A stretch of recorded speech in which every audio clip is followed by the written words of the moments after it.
Kemudian saya akan menjelaskan bagaimana caranya untuk membuat materi di dalam halaman mata pelajaran. Pertama, seperti biasa, supaya Bapak Ibu bisa mengedit halaman mata pelajarannya, aktifkan terlebih dahulu mode ubahnya. Bapak dan Ibu tekan tombol pengaturan, kemudian tekan menu Turn Editing On atau hidupkan mode ubah. Setelah itu, nanti tampilannya terdapat banyak tombol tambahan. Kemudian, untuk menambahkan materinya, Bapak dan Ibu tentukan terlebih dahulu, nanti materinya akan disimpan di KD yang mana.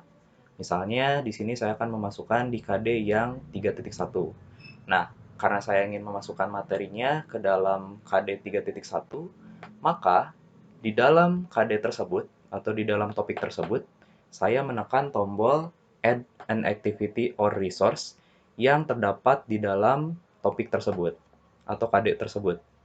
Diklik.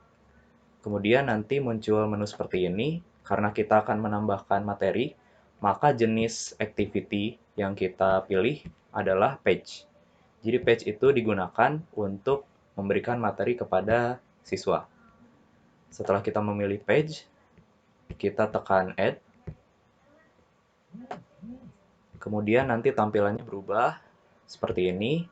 Ada form yang harus diisi untuk memberikan atau menuliskan materinya. Yang pertama ada name. Name ini diisikan dengan judul dari materinya. Misalnya, observer. Description, ini adalah deskripsi dari materinya.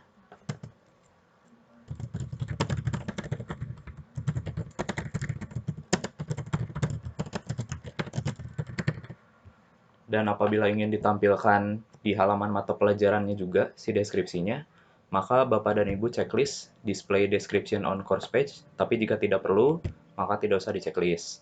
Nah, kemudian yang paling intinya, untuk materinya, Bapak dan Ibu simpan di bagian page content. Jadi di sini saya kopas saja untuk materinya. Misalnya seperti ini. Kemudian saya kopas ke dalam page content. Jadi tempat untuk menyimpan si materinya itu disimpan di dalam page content. Nah, nanti tampilannya seperti ini. Bapak dan Ibu juga bisa memasukkan gambar, tinggal di drag and drop saja ke dalam kolom page content, nanti gambarnya muncul. Kemudian, setelah mengisi page contentnya atau materinya, langkah berikutnya, Bapak dan Ibu harus membatasi. Nantinya materi ini hanya bisa dibuka oleh kelas mana saja. Nah, untuk membatasinya, Bapak dan Ibu scroll ke bawah, kemudian nanti ada menu Restrict Access atau pembatasan akses. Nah, di sini cara untuk menambahkan pembatasannya, tekan tombol Add Restriction, kemudian Bapak dan Ibu pilih Grouping.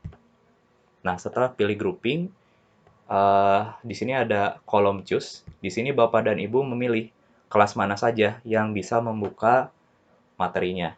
Di sini misalnya saya akan mengatur supaya yang bisa membuka materi ini hanya 12 RPL1 dan 12 RPL2 saja. Saya pilih 12 RPL1.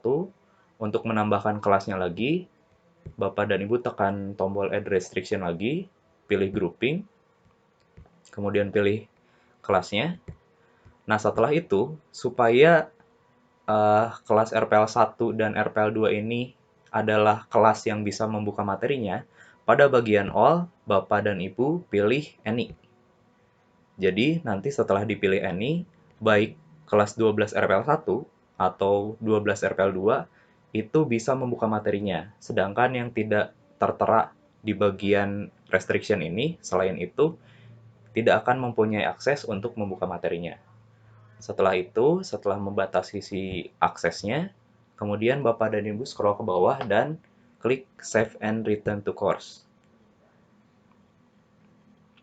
Nanti di dalam topik yang sudah kita tentukan, terdapat satu materi baru dan di sini terdapat keterangannya. Yang bisa membuka materi ini hanya 12 RPL1 dan 12 RPL2 saja. Seperti itu. Dan nanti untuk tampilan dari materinya sendiri, seperti ini. Jadi bentuknya adalah halaman web yang bisa dibaca untuk materinya oleh siswa dan siswi.